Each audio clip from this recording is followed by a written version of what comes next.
Bonsoir et bienvenue sur NTD Actualité. Hier, la Première ministre Elisabeth Borne a confirmé le projet du gouvernement de conditionner le versement du RSA à une activité de 15 à 20 heures par semaine. Le but annoncé est d'aider les bénéficiaires à trouver un emploi en leur offrant la possibilité de découvrir de nouveaux métiers et de se former si nécessaire. La nouvelle n'a pas manqué de susciter les critiques de certains experts. Le projet de loi sera examiné avant l'été. Hier, lors de son passage sur France 2, la Première ministre Elisabeth Borne a confirmé que le gouvernement prévoit de conditionner le versement du RSA à une activité de 15 à 20 heures par semaine. Elle a déclaré que cette mesure vise à aider les bénéficiaires du RSA à trouver un emploi. Il ne s'agit pas de les faire travailler sans les payer, il s'agit de leur permettre de découvrir des métiers, il s'agit de leur permettre de se former quand ils en ont besoin, et c'est ça les 15 à 20 heures d'activité dont on parle. La mise en œuvre de cette mesure a déjà commencé dans environ 20 départements, où près de 40 000 bénéficiaires du RSA participent à des activités de formation, de coaching ou de périodes d'immersion en entreprise. Les allocataires y signent un contrat d'engagement réciproque qui leur donne des droits et des devoirs. L'objectif est maintenant de généraliser le système aux 1,8 million de bénéficiaires du RSA. Cependant, cette initiative a suscité des critiques de la part de certains experts tels que Martin Hirsch, ancien directeur de l'AP-HP, qui la considère comme une régression sociale. Il a exprimé ses préoccupations concernant la possibilité de transformer les allocataires en main-d'œuvre sans droit. C'est-à-dire que on s'est battu, Sarkozy l'avait compris, Hollande l'avait compris, pour que les allocataires du RSA, quand ils reprennent du travail, toute heure de travail mérite salaire. Est en face une fiche de salaire, les droits sociaux qui vont avec et le revenu d'un salaire. La mesure sera l'un des points clés du débat autour du projet de loi sur le plein emploi qui sera examiné à l'Assemblée nationale avant l'été. L'Allemagne met en place un ticket de transport public national bon marché à partir du mois prochain. L'abonnement mensuel est 2 fois moins cher que le prix normal, soit 49 €. Le chancelier Olaf Scholz a salué cette initiative. L'espoir que cela inciterait de nombreuses personnes à acheter le billet allemand s'est concrétisé. Nous avons maintenant une offre simple, uniforme et facile à comprendre, et je suis très heureux que ce soit le cas. Il s'agit d'un véritable projet de modernisation de la part de l'Allemagne.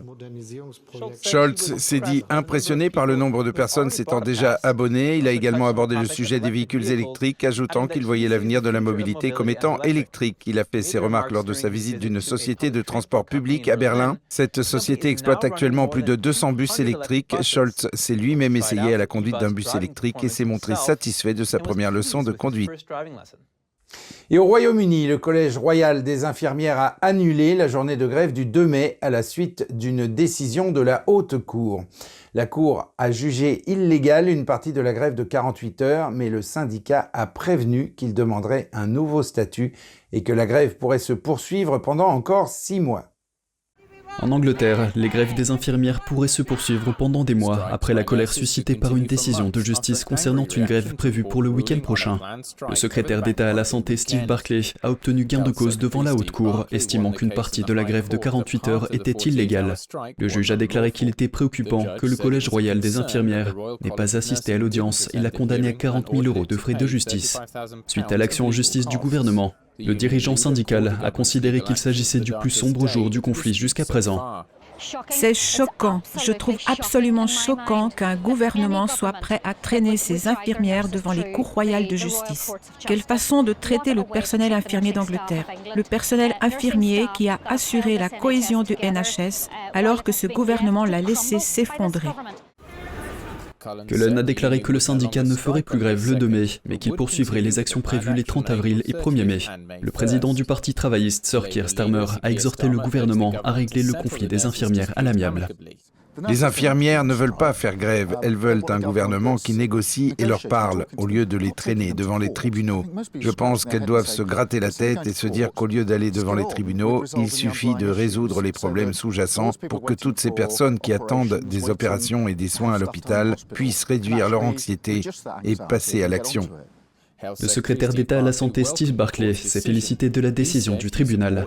Il a déclaré qu'il soutenait le droit de mener des actions syndicales dans le respect de la loi, mais que le gouvernement ne pouvait pas rester les bras croisés. et laisser se dérouler des actions de grève illégales. Il a publié sa lettre à Cullen la veille de l'audience. La semaine dernière, les employeurs du NHS vous ont informé que l'action de grève que vous aviez prévue pour le 2 mai n'était pas légale et vous ont demandé de modifier votre plan. Vous n'avez pas voulu le faire et par conséquent, le vendredi de la semaine dernière, ils m'ont demandé d'intervenir et de saisir le tribunal. La décision de jeudi intervient après que le Collège royal des sages-femmes a voté en faveur de la dernière offre salariale du NHS. L'offre couvre 2 années salariales, un montant supplémentaire unique pour l'année dernière et une augmentation de salaire de 5% pour cette année. Le président américain Joe Biden et le président sud-coréen Yoon Suk-yeol ont dévoilé hier un nouveau plan pour contrer la menace nucléaire nord-coréenne. Le président américain a lancé un avertissement selon lequel une telle attaque nucléaire entraînerait la fin de tout régime qui prendrait une telle mesure. Cette déclaration intervient dans un contexte d'inquiétude face à l'arsenal croissant de missiles et de bombes de Pyongyang. Notre traité de défense mutuelle est inébranlable. Le président Joe Biden a annoncé mercredi un accord avec la Corée du Sud qui donnera pour la première fois à cet allié clé des États-Unis un rôle plus important dans la planification des armes nucléaires en cas de conflit avec la Corée du Nord. Lors d'une conférence de presse à la Maison-Blanche avec le président sud-coréen Yoon Suk-yeol, Joe Biden a lancé un avertissement à la Corée du Nord qui continue d'accroître son arsenal de missiles et de bombes. Une attaque nucléaire de la Corée du Nord contre les États-Unis, leurs alliés, leurs partisans ou leurs partenaires est inacceptable et entraînera la fin de tout régime qui entreprendrait une telle action. L'annonce inclut un nouvel engagement de la Corée du Sud à ne pas poursuivre son propre programme d'armement nucléaire. Les autorités américaines ont déclaré que les États-Unis donneraient à la Corée du Sud plus d'informations et une voix dans les plans d'urgence américains pour dissuader et répondre à tout incident nucléaire dans la région. Dans le cadre de l'accord et en guise de démonstration de force, les États-Unis déploieront un sous-marin lanceur de missiles balistiques en Corée du Sud, le premier déploiement de ce type depuis le début des années 80. Mais Biden a précisé qu'aucune arme nucléaire américaine ne serait stationnée sur le territoire sud-coréen. J'ai l'autorité absolue en tant que commandant en chef et la seule autorité pour utiliser une arme nucléaire. Mais ce que la déclaration signifie, c'est que nous allons faire tous les efforts possibles pour consulter nos alliés lorsque cela sera approprié, si une action est nécessaire. Le sommet de Washington intervient également quelques semaines après la fuite de dizaines de documents confidentiels américains, dont l'un donne des détails sur des discussions internes entre hauts fonctionnaires sud-coréens concernant les pressions exercées par les États-Unis sur Séoul pour qu'ils fournissent des armes à l'Ukraine et sur sa politique de refus. Les discussions à la Maison-Blanche ont également abouti à des accords sur la cybersécurité, les véhicules électriques et les batteries, la technologie quantique, l'aide étrangère et l'investissement économique. Et aux États-Unis, un jury de Washington a condamné hier un rappeur lauréat d'un Grammy dans l'affaire des conspirations politiques de plusieurs millions de dollars qui se sont déroulées sous 2 présidences. L'ancien membre des Fugees, Pras Michel, a été reconnu coupable de campagne de lobbying illégal visant à influencer le gouvernement américain pour le compte d'agents étrangers, dont la Chine. Le rappeur Pras Michel du groupe des années 90 de Fugees a été reconnu coupable d'accusations criminelles mercredi liées à des campagnes visant à influencer le gouvernement américain, dont une au nom de la Chine. Son avocat a déclaré à la presse à l'extérieur du palais de justice de Washington qu'il était extrêmement déçu après que le jury a déclaré Pras Michel coupable de 10 chefs d'accusation. Ces chefs d'accusation comprennent la conspiration, le fait d'agir en tant qu'agent d'un gouvernement étranger, la subornation de témoins et la falsification de documents relatifs au financement de campagnes électorales. Ce verdict a été rendu à l'issue d'un procès marqué par des intrigues politiques et des témoignages très médiatisés de la star hollywoodienne Leonardo DiCaprio à l'ancien ministre de la Justice Jeff Sessions. Michel était accusé d'avoir reçu des millions de dollars de l'homme d'affaires malaisien Joe Low en échange d'un complot visant à influencer les administrations des présidents Barack Obama et Donald Trump. Low est toujours en liberté. Il fait face à des accusations fédérales distinctes à New York pour avoir prétendument détourné des milliards du fonds souverain malaisien 1MDB. Au cours du procès, les procureurs ont déclaré que le rappeur lauréat d'un Grammy s'était retrouvé à la recherche d'argent en 2012 et qu'il avait trouvé une solution auprès de Low. Ils ont déclaré que Michel avait canalisé environ 2 millions de dollars du financier malaisien vers la campagne de réélection d'Obama cette année-là, en masquant la source étrangère de l'argent. Ils ont également accusé Michel d'avoir essayé de pousser le ministère de la Justice de l'ère Trump à abandonner les enquêtes civiles et pénales sur Low dans le cadre du scandale 1MDB. Ils ont également affirmé qu'il avait essayé de faire pression sur le gouvernement au nom de la Chine pour que le milliardaire et dissident chinois Guo Wengui retourne dans son pays. Mercredi, l'avocat de Michel a déclaré que toute déception mise à part, il restait extrêmement confiant dans le fait que le rappeur finirait par l'emporter. L'accusation et la défense ont jusqu'au mois de juillet pour traiter un certain nombre de requêtes postérieures au procès, y compris une demande d'acquittement de Michel par le juge, malgré le verdict du jury. Et maintenant, au sujet du commerce international, le yuan chinois se porte bien. Il a même dépassé le dollar dans les échanges internationaux pour la première fois au mois de mars. Une nouvelle monnaie est en train de s'imposer sur la scène internationale. D'après les données de l'administration américaine d'échange, en mars, pour la première fois, la devise chinoise, le yuan, a dépassé le dollar américain dans les échanges internationaux. Le mois dernier, les paiements et les recettes transfrontaliers en yuan ont approché le chiffre record de 500 milliards d'euros contre 393 milliards en février. D'autres calculs montrent que le yuan a été utilisé dans plus de 48% de toutes les transactions transfrontalières. Ce chiffre est en hausse par rapport à celui de l'année 2010 qui était proche de zéro. En revanche, le dollar américain a représenté près de 47% des transactions contre 83% en 2010. L'essor de la monnaie reflète les efforts déployés depuis longtemps par Pékin pour l'internationaliser. Il convient toutefois de noter que ces chiffres proviennent de la Chine continentale et des marchés financiers de Hong Kong. Ils ne représentent pas les transactions effectuées dans le reste du monde. Son utilisation dans le commerce mondial reste faible, bien qu'elle soit en constante augmentation. Selon le système bancaire SWIFT, la part du yuan dans les paiements mondiaux n'a guère évolué, se situant à un peu plus de 2% en mars. Les données SWIFT montrent que la part du yuan dans les transactions monétaires mondiales pour le financement du commerce s'élève à 4,5% en mars. Un objet militaire a été découvert dans une forêt polonaise, faisant craindre des tirs croisés avec l'Ukraine.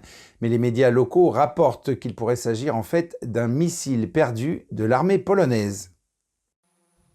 La découverte de ce qui a été décrit comme un objet militaire dans une forêt polonaise ravive les craintes de voir les tirs croisés de la guerre en Ukraine s'étendre au-delà de la frontière, bien que l'origine de cet objet ne soit pas claire et que les médias locaux affirment qu'il pourrait en fait s'agir d'un missile polonais. Les ministères polonais de la Défense et de la Justice n'ont pas identifié publiquement l'objet et n'ont pas précisé depuis combien de temps il se trouvait là. Les autorités locales se sont toutes refusées à tout commentaire. Une station de radio locale, RMF-FM, rapporte que les autorités pensent qu'il s'agit d'une partie d'un missile air-sol de plusieurs mètres de long et qu'il appartiendrait probablement à l'armée polonaise, mais elle n'a pas cité ses sources. La zone est située à des centaines de kilomètres de la frontière et il y aurait un aéroport militaire à proximité. Quoi qu'il en soit, la Pologne est en état d'alerte maximale pour des incidents de ce type. En novembre dernier, 2 personnes ont été tuées en Pologne parce que le gouvernement polonais a conclu être un missile de défense aérienne ukrainien défectueux. Des millions de Parisiens empruntent le métro chaque jour, mais le réseau ferroviaire vieillissant rencontre quelques difficultés. Heureusement, un nouveau robot canin arrive en renfort. Andrew Thomas de NTD nous le fait découvrir. Le robot canin de Boston Dynamics a un nouveau travail. Il aide les inspecteurs du métro parisien à réparer le déjà centenaire réseau ferroviaire régional. C'est l'aspect ludique. Ça fait penser à un gros jouet, mais c'est important que les gens ne voient pas ça comme un jouet, mais comme un outil de travail. Ça doit être un outil de travail au même titre qu'une lampe torche qui nous permet de voir dans un tunnel qui n'est pas éclairé. Les inspecteurs lui ont donné le nom de Perceval. D'un poids d'environ 50 kg et d'1 mètre de haut, le robot est capable d'inspecter des zones dangereuses et difficiles d'accès. Donc il y a des ouvrages où on ne peut pas aller du tout. Il y a des ouvrages où on va, mais c'est difficile et compliqué et dangereux pour l'agent. Et donc on utilise ce robot qui va être nos yeux du coup, qu'on va pouvoir envoyer loin sur le terrain. Et il va aller vérifier grâce à ces caméras qui font des images assez précises. L'opérateur des transports publics parisiens a acheté le robot pour environ 100 000 €. Il a identifié près de 100 points du génie civil que Perceval doit inspecter, dont 13 km de tunnels exigus. Le réseau du métro de Paris transporte 16 millions de personnes par jour. Avant Perceval, soit on n'allait pas, d'accord, soit on allait, mais ça mettait en péril la santé de l'agent, si vous voulez. Donc grâce à Perceval, on y va, l'agent reste en sécurité et on peut du coup surveiller des ouvrages que l'on ne surveillait pas forcément avant. L'opérateur prévoit d'ajouter un module autonome de balayage laser pour effectuer des relevés souterrains. Andrew Thomas, NTD Actualité. Et oui, les robots peuvent être bien utiles parfois, bien que certaines personnes pensent que ces machines sont très coûteuses et volent le travail des humains sans même avoir à payer de cotisations sociales. Mais passons à un tout autre sujet qui relève, lui, de la tradition la plus pure, puisqu'il s'agit de la prestigieuse compagnie de danse classique chinoise Shen Yun. Les artistes ont émerveillé le public depuis la scène du Palais des Congrès de la capitale de la Touraine. Chaque année, la compagnie propose un tout nouveau spectacle et attire toujours plus de spectateurs. NTD a recueilli les impressions de quelques-uns d'entre eux. Regardez. J'avais dit, il faut que j'aille voir ça.